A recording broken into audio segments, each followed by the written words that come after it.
Gender inequality, it's all around us. From glass ceilings to giant statues of men, male power fantasies are everywhere. Tonight we're joined by Dr Leonora Risse, Gender Policy Advisor and a lecturer in economics at RMIT. Welcome, Doctor. Hi, thanks for having me. We're both very badly afflicted with a case of the gender gap. What exactly is gender inequality? Well, some might say the gender gap is a chronic disease. So gender inequality, we're basically talking about gender gaps, gender differences in outcomes in the workforce, in wider society. When we trace it back, we can see that those gender gaps in outcomes often stem from gender gaps in opportunity and differences in the way that women are treated compared to men. And recently the World Economic Forum ranked New Zealand as the fourth most gender equal country in the world, whereas Australia was almost 50th in the ranking. What the bloody hell are we doing wrong? That's a good question. We should probably be asking our Prime Minister. So New Zealand does rate highly in those rankings, as do several of the Scandinavian countries like Finland and Iceland, and some African countries like Rwanda. So why is Australia so far behind? We've probably become a bit complacent. We assume we have gender equality, we assume we have equal opportunity, and we're not tuned into the way that we have these unconscious biases that get in the way of opportunities, not just for women, but also for men potentially as well. For instance, men being able to be carers in their family. So why is Australia so far behind in these rankings? One of the areas in particular is our underrepresentation of women in politics. And speaking of politics, is there anything they're doing across the ditch that Australia can learn from? Yeah, so New Zealand, in terms of their leader, Jacinda Ardern, is an excellent role model for gender equality. She's the third female Prime Minister that New Zealand has had, and she herself has talked about how those first female Prime Ministers really paved the way for her to make it relatively more easy for her to be her authentic self. She brings a really fresh approach. People have commented how in her politics, in her style of governing, her policy choices, she focuses on empathy, on bringing a humane approach, focusing on well-being. As an economist, what really attracts me is her approach of a well-being budget. So I think she brings a really fresh, forward-looking approach rather than what we've seen typically from masculine styles of leadership in the past. So I think she really is a role model for us to look towards, not just for women, but also to men who feel ostracised by traditional ways of doing things as well. That's so true. Well done, New Zealand, for that. But in realness, you know, women only hold 23% of ministerial positions and 26% of parliamentary seats worldwide. So why aren't more women entering politics, do you think? It's a really stark statistic, isn't it? So 50% of the population, but only a quarter of these positions of leadership and influence. We've made progress when you consider that, you know, around about just over 100 years ago in Australia, women weren't allowed to even run for politics or to vote. So we have made progress, but what we're encumbered by are these traditional norms. We're not used to seeing women in positions of leadership and power. Even though they are increasing in representation, there's still a cultural norm that gets in the way. It's one thing to have women in power, it's another for them to be respected, it's another for them to have a voice and to be heard once they're in power.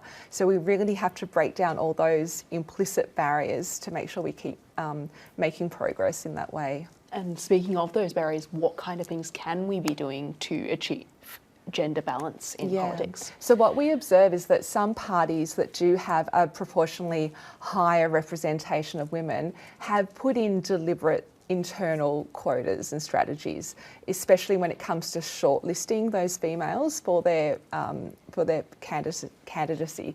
And so it means that they've recognised there are these barriers. We really do need to approach women, to visualise women in this role and to tell them, yes, we want you in these roles, we're going to support you to be nominated, to be voted.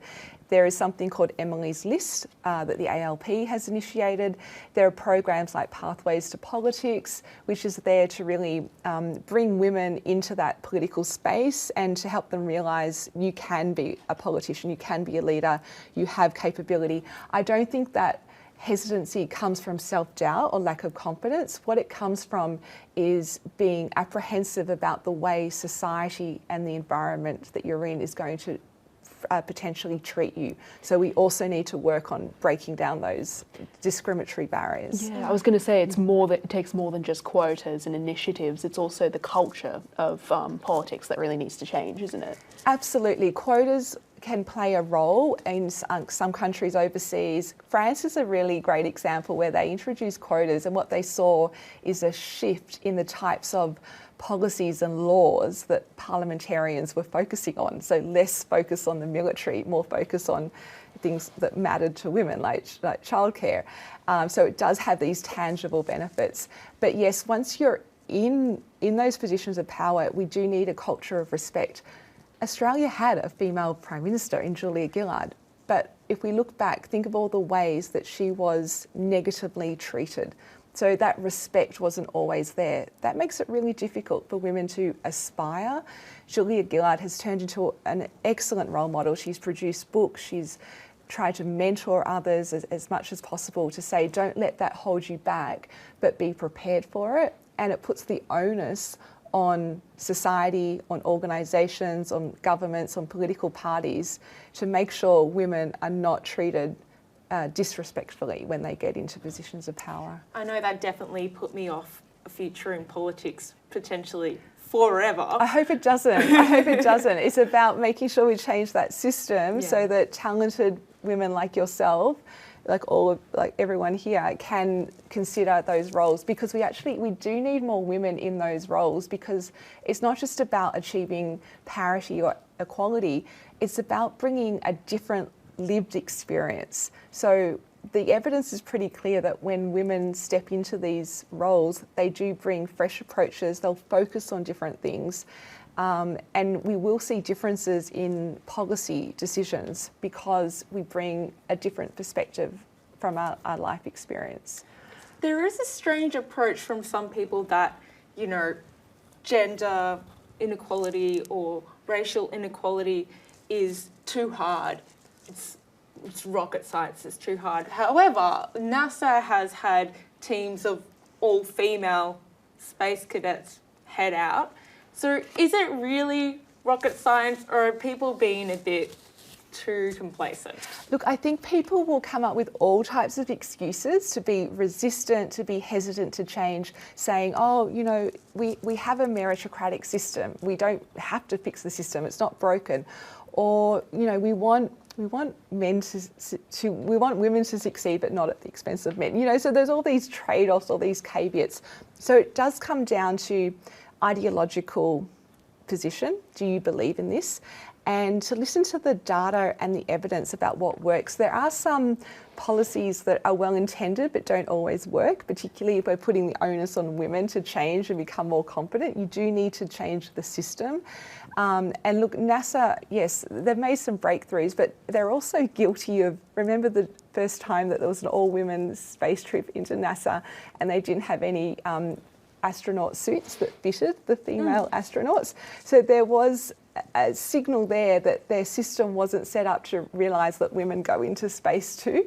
Yeah. So it's about bringing that gender lens into everyday decision making, into everyday product design, to make sure you're not excluding women in the same way you don't want to exclude people on the basis of race or culture. It's about being inclusive and diverse in your everyday decision making, not to have a special unit off to the side. It has to be inbuilt. And speaking of gender parity, just across the board as well, the World Economic Forum also reported that the pandemic delayed achieving gender parity by an entire generation. So it went from 99.5 years to 135.6 years, which is startling. Just quickly, what is gender parity? Yeah, so parity is basically another word for being treated the same and experiencing the same outcomes. So akin to the notion of equality and having those equality of opportunities. Those forecasts about, are we on track to achieve gender parity? They're really dismal, and the statistics you just read out point to the fact that the pandemic did have on average, a harder impact on women's jobs, on their economic participation, compared to male-dominated industries and sectors. And so the fact that it's widened the gap is really worrying and concerning, because it means you need to have policies in place that will make up ground. I'll also mention the same sort of thing happens when we have climate change, natural disasters. Often women and disadvantaged groups are impacted more severely. So those inequality gaps tend to widen. So we think about a higher likelihood of having climate change disasters, natural disasters in the future. We have to be vigilant about making sure we don't let these gaps widen. We can't be complacent. We can't be complacent thinking we're on a timeline, because that timeline can be bumped off course. Sorry. So in that sense, if we were to reach a place of parity, a place of equality, a utopia, so to speak, any natural disaster could rock us off course again, potentially. If we reach a state of utopian or equality, it would mean that men and women are equally negatively affected by the climate change disaster, rather than having one side disproportionately suffering more. I guess that would be your ultimate measure of equality. You experience advantages in the same way, you experience setbacks in the same way. You have a system set up where society looks after people who are disadvantaged, so you don't let these gaps widen. It's a utopian dream, but if we're not aspiring to it, what are we doing? But I guess solving the whole gender inequality issues that we're having is very much of great importance to the degree of climate change and other things, because there is that intersectionality between that and, say, other issues like the race and sexuality and like you mentioned, the climate, disability. Often it's interesting because these inequality issues were sort of seen as being this side issue. You can be focused on production and achieving the best for your company, and it's like you have to have a special unit put aside to look after diversity and inclusion. But increasingly we realise that if you have a really inclusive society and inclusive workplace, actually you're getting more out of your people. They're happier, they're more productive, their well-being goes up, and that is a driver for better performance and well-being overall. So it's not a trade-off, it's actually an ingredient towards a thriving and more prosperous society. I sound a bit technical here, but really that's really what we're aiming for, just to make sure that we just don't have people on the sidelines anymore. And the research is pretty clear about what we can do to make a difference, to redesign our decision-making processes, our recruitment strategies, for instance, to make sure we're making objective decisions and not what we call subjective. Like, we let our unconscious bias creep in and we make decisions such as, well, yeah, he's a great candidate. He reminds me of my younger self. Well, that just speaks to what we call an affinity bias, that you're making not an objective decision there. And so we need to make sure we don't allow those decisions to flow through, because it means other people have been excluded. And you're so true. Representation matters. We need a Minister for Women who is a woman. We need a Minister for Indigenous Affairs that is hopefully of Indigenous background as well. Yes, and that they consult widely. So there's so much diversity within the female population, and where gender intersects with Indigenous status, with culture, with racial background, linguistic background, not all women are the same. So you actually need to consult widely and make sure you have a system that just accommodates people to achieve their best potential. And just the last question before we wrap up. Just going back to the workplace and, what we can actually really do in the workplace to support gender equality.